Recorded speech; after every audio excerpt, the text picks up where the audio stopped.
Hey, what's up? Happy Friday. Welcome to another episode of Talking Timepieces with Tony. I'm Tony. And today is Friday. So you know what day that is. That's the Q&A. And if you're a new subscriber and you don't know what Friday is, apart from being Friday, this is where you can ask questions. And all you got to do is leave your question in the comment section below. And I'll read it. So, it's pretty simple. We have a lot of fun doing it.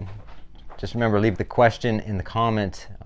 Don't try to source me through Instagram or anything like that. It's most likely it's going to get overlooked, and I don't really check in messages and stuff like that. But or sometimes I do, but sometimes I miss stuff because I'm not on social media 24/7 staring at my phone. So if you'd like to have a question featured, just leave it in the comments, man, and we'll get to it. Pretty simple. Today I'm wearing my Zenith Pilot El Primero. I've had this watch back. Well, I say I've had it back. This is actually a brand new Pilot that I've had now since last Saturday. So I've had this for 6 days, and I missed it when it was gone, and I'm stoked to have a new one back, and it's keeping phenomenal time. No worries at all. So let's roll the intro, and we'll get into the Q&A.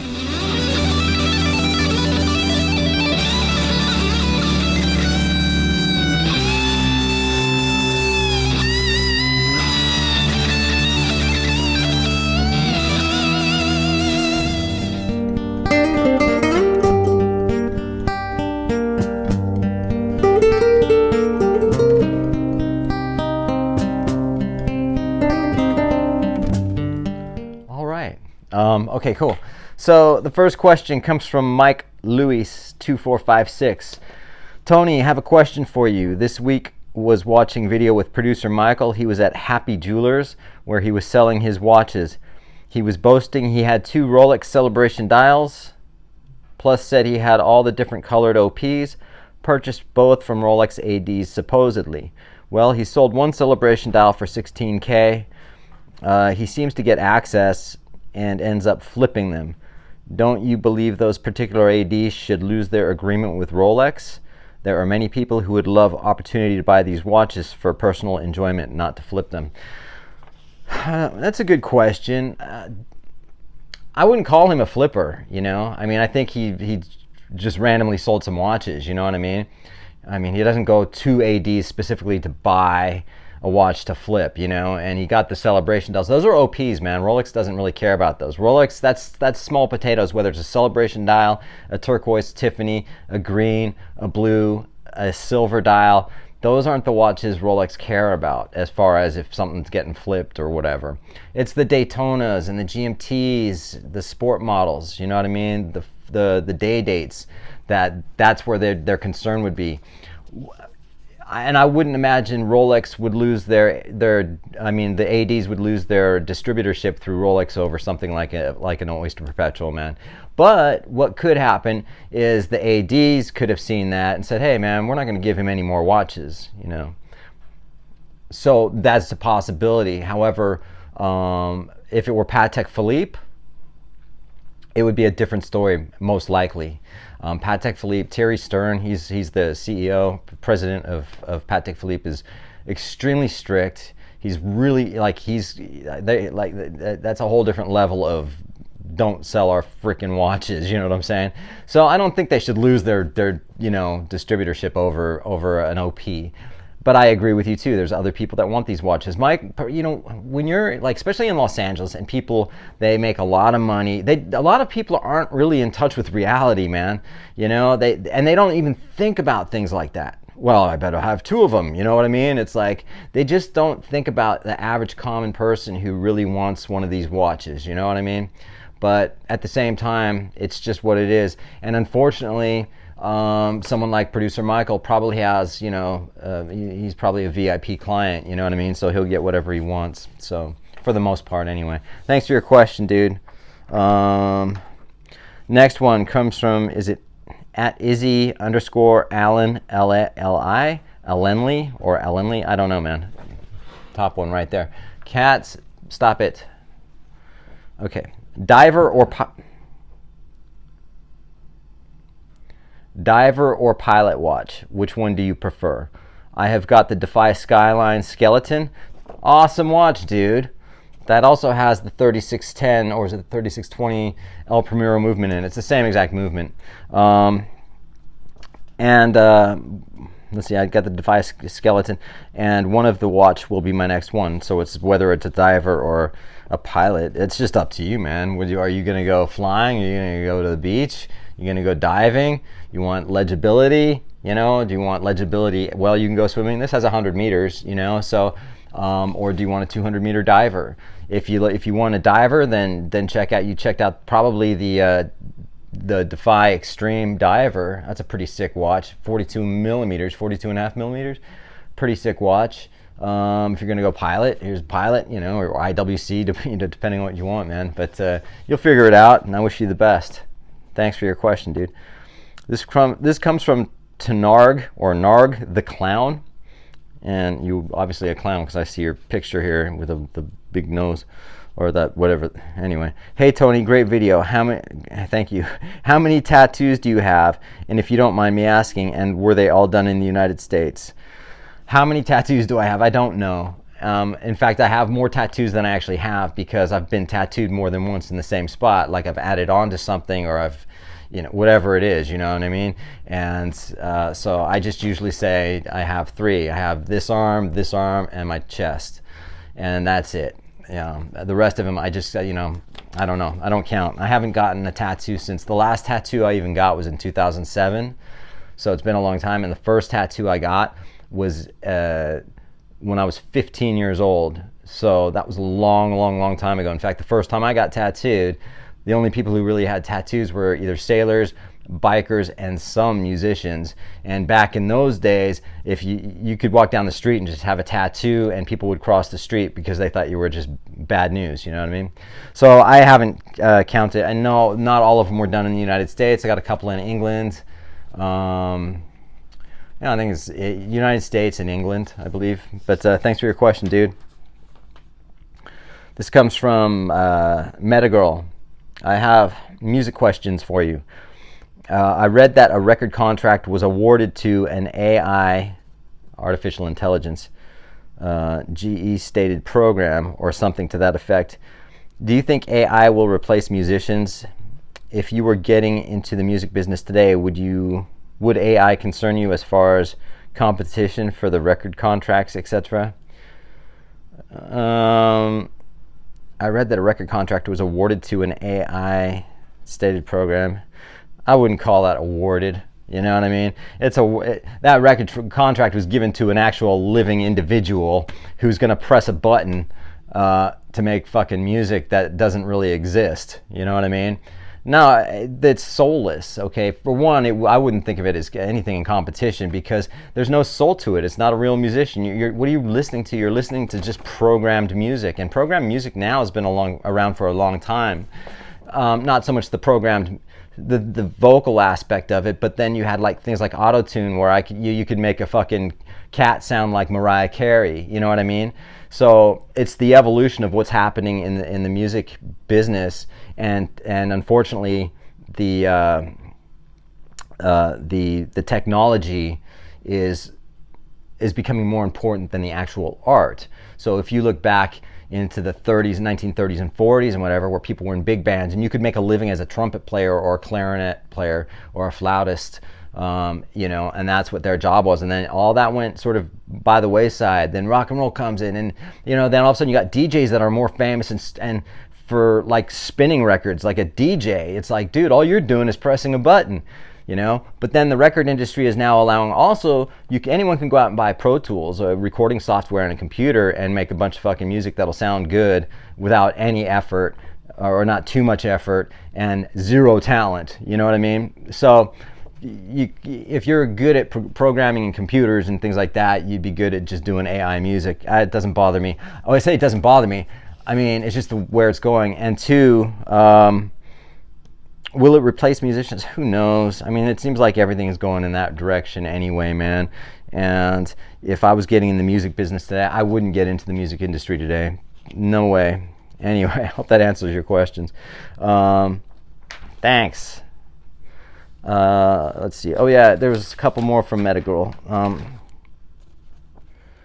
I've seen the Wimbledon Dial Datejust watches that don't have fluted bezels or Jubilee bracelets. Even though these are, I'm assuming, Datejust 2s, are they still technically called the Wimbledon Datejust because the dial is the same as the traditional Wimbledon? Yeah, see, the actual first Wimbledons that came out were the Wimbledon Dials on the Datejusts 2, you know, and in 2009. And, you know, and they're Datejust. They're just known as the... And I think you added to that question too. I know Rolex sponsors Wimbledon, but why is the Wimbledon dial associated with Wimbledon? Okay, so yeah, all right. So anytime you see a Wimbledon dial on any Rolex, it's still, you'll hear people say, "I got a Wimbledon," but it's actually it's the watch isn't the Wimbledon, it's the Wimbledon dial. So whatever it might be, if you have a fluted bezel, a Jubilee bracelet, and a Wimbledon dial, that's what it is. And if you have a smooth bezel and an oyster bracelet and a Wimbledon dial, then that's what it is with a Wimbledon dial. As far as the nickname goes, that's how all these nicknames get around, is basically people come up with them and they stick. Rolex have nothing to do with it.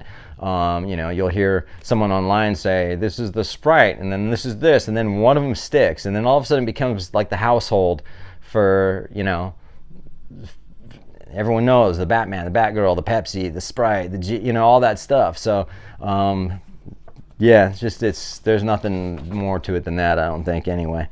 But thanks for your question. This is from Virone 236. Would there be an acceptable?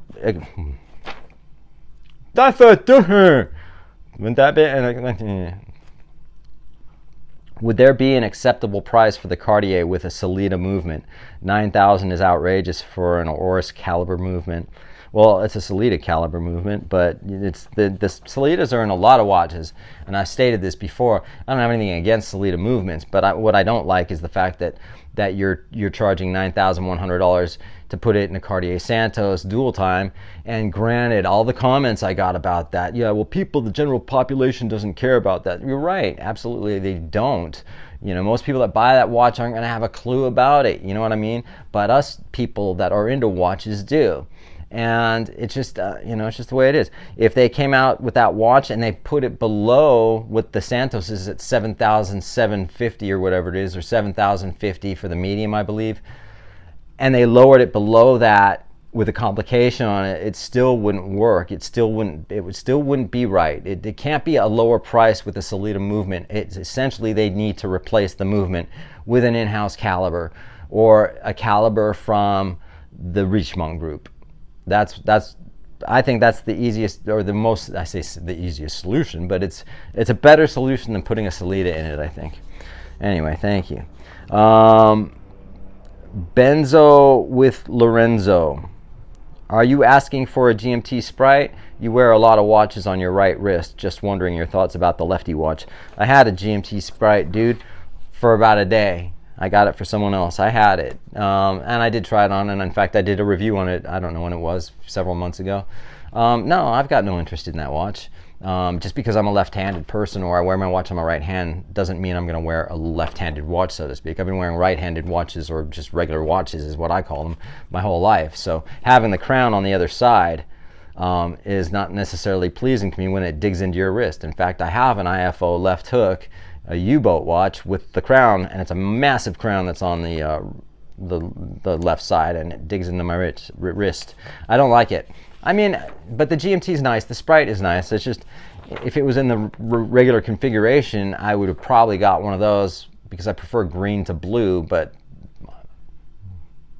thanks, man. Appreciate your question.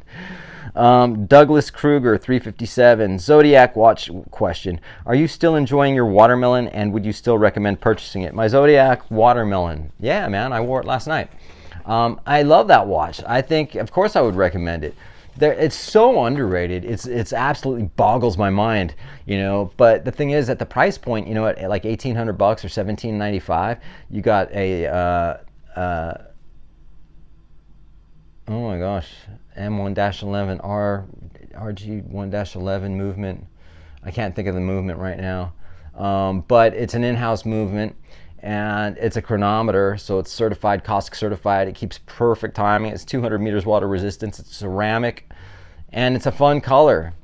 for $1,800, and people are like, I don't know, I don't want something like that, but I'll take a Richard Mille, a Bubba fucking Watson, Bubba Mill Pink with purple and a fucking squirts dick juice. I'll take one of those, yeah, but stay away from that watermelon Zodiac. Should I edit that out? Sorry, man. I was about to go on a rant there. Yeah, I think it's an awesome watch, dude. I'd actually get another one. They've got like a dark blue one. I think it was limited though. Anyway, I appreciate it, man. Thank you so much, dude. This one comes from Claude Talks. Claude, what's up? How are you? You are in what is arguably the peak of your watch journey. I know you're always reaching higher. Here's the question. Do you ever reminisce about your early days of collecting? Like, do you say to yourself, back then I had so many choices, but now I'm choosing from a handful of the best of the best? I know you got your swatches and fossil. I don't actually have any fossils now, I don't think. Aside from them. Once I got my Aquaterra, all my cool, inexpensive watches, they've kind of lost their luster. I just don't know what to think. What's your take, Tony? I don't necessarily reminisce on the past, and I don't even consider myself a watch collector, I mean, I am a serious watch enthusiast, but I don't think of myself as a collector. I think of a collector of someone who's like specifically knows all the reference numbers and has like 7 or 8, like I'm just giving you an example of the Submariners, the 5513, but the 5512 prior to that released actually at the tail of 1953, and they've got every reference model of that, or then they've got a bunch of references of Pateks, or a bunch of or they just collect watches and have tons of watches. I don't. I get rid of a lot of my watches. I mean, I still have my primaries, my Rolex and stuff like that, but a lot of them, like the Breitlings and some of the Cartiers I've gotten rid of. I mean, I have a pretty good, I would say, collection now. I'm pretty cool with my collection. I'm not, the funny thing is, ever since I got this back too, or got my Zenith, I usually get home and I will put on my Rolex. I'll wear Rolex. I'll switch watches throughout the night.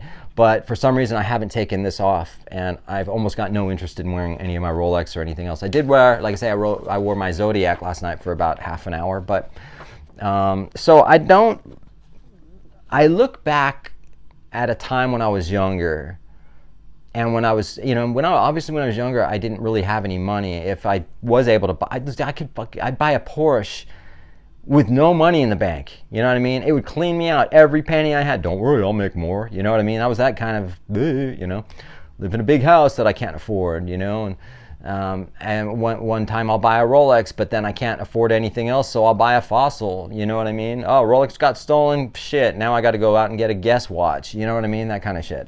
So I don't know. And then with older watches, you lose that honeymoon phase, and then you might find sort of love for it again. You might want to change the strap on some of the ones that you used to love and find a new thing with that, but now also too, I am really, really picky about, with luxury watches, not, I could still buy a cheap watch and be cool with it, but, I think, because I like a watch the way it looks. I mean, I could go out and buy a fossil watch if it looked cool enough, or I thought the design was cool, and I would have no problem wearing it whatsoever. So, and I hope I answered that. Thanks, Claude Talks. You're awesome. This one comes from Strawn Robertson 29. T, would you be able to make a few comments, Ari, any potential pitfalls associated with buying a watch from abroad? Like a chick? You want me to buy a watch from abroad? Yeah, dude, hey, how you doing? I'm sorry, I know what you mean, abroad, overseas. Say on eBay or similar. I've often thought about making such purchases or making a bid, as the case may be, but have decided against it due to my ignorance of the potential problems that could arise. Cheers, man. Yeah, I wouldn't do it, dude. I wouldn't buy anything on freaking eBay, man. I swear to God, there's something about that rubs me the wrong way. I don't know what you don't know what you're gonna get. You know what I mean? Yeah, even with that certified thing they got going on, I don't necessarily know if they can tell, if just hypothetically, if they had to change the balance wheel and the pallet fork on a freaking Rolex, you know, and used an aftermarket one, if the eBay authenticators would even know that, you know what I mean? Oh, that's definitely not a Rolex regulator, but, you know, whatever. Yeah. Balance wheel. I wouldn't, man. I don't know. There's probably more to it, and I'm sure someone out there in the comments will fucking say that everything they bought on eBay is authentic and I suck, you know. Bring it on. This one comes from Marty B618. Right on. I wonder if the customer service would be the same if you were to purchase it from the gray dealer. Perhaps that's a question for the next Q&A. I'm only imagining that you're talking about the service I got with Zenith. From a gray market dealer, doubt it. I doubt it. That's another thing, man. You gotta watch out with like gray market people, man. All right, so this is from Ristopia 4101. It's not about the problems, it's about how the companies deal with it. But sorry, I have to be, you're talking about my Zenith being replaced as opposed to fixed and whatever. But sorry, I have to be honest and say I see this as a negative for your potential Zenith buying viewers. It seems that they went above and beyond for me, and do not know if this piece has the same issues. Would you say in the future, if it does, you're asking me if this watch started messing up, would I tell you guys? I think you're a stand-up guy, one of a very small number of YouTubers. I appreciate that. I would say that about, but surely that would be a very difficult decision for you if indeed became the case. Actually, no, it wouldn't. You know, the bottom line is I'd be more respectful about it if that were the case, you know what I mean? Because, you know, there's a difference between, like, you know, I've had a Mont Blanc, I've had a few Mont Blancs, and I had problems with them. And I'm straight up like going, dude, Mont Blancs suck. They don't give a shit about their customers. They think they're above Patek Philippe. They don't give a shit. Their watches, fuck them. Fuck Mont Blanc. Zenith is different, you know. Mont Blanc are a new company since 1994, I believe, or 96, 94, 96. And Zenith have been around since 1865. I think last time I brought up how long they've been around, I was off by 20 years by accident. But the thing is it's like with Rolex, you know, if you buy a Rolex and something goes wrong with that watch, and it has, and it does, and it's happened to many people, I'm sure, then they bring that watch back and something's wrong with it. It's just something wrong with the watch. But is it every freaking Rolex? Rolex sucked because my watch broke. No, it's just, it happens with any watch, anything you buy. I've stated this before, you know. In my case, in the case of Zenith make a better watch than Rolex do, and therefore my confidence and belief in Zenith are much higher than any one watch. You know what I mean? So essentially, if something did happen with this watch and it's running perfect, you know, I literally just say, hey, you know what, man, there's something with this particular movement. I mean, it is a new movement for this watch, the 3610 or the fucking El Primero, but it's running great. You know what I mean? And it's not an issue that Zenith have. And if it was, I'd literally send it back and say, hey, you know, I'm sorry, there's something going on with this, but I wouldn't be a dick about it. I would definitely be, you know, more diplomatic and you know, I would. So yeah, I would say it. I got nothing to lose with my channel. I'm not promoting anyone. I don't work for Zenith. I don't work there. I'm not an ambassador. And, you know, they're not, you know what I mean? I love them, but, you know, at the same time, I mean, I wear their product and I love their product. Regardless if something happened with this watch, I would still go out and buy another Zenith. You know what I mean? Having said that, you guys are awesome. I'll see you on the next one. Appreciate it.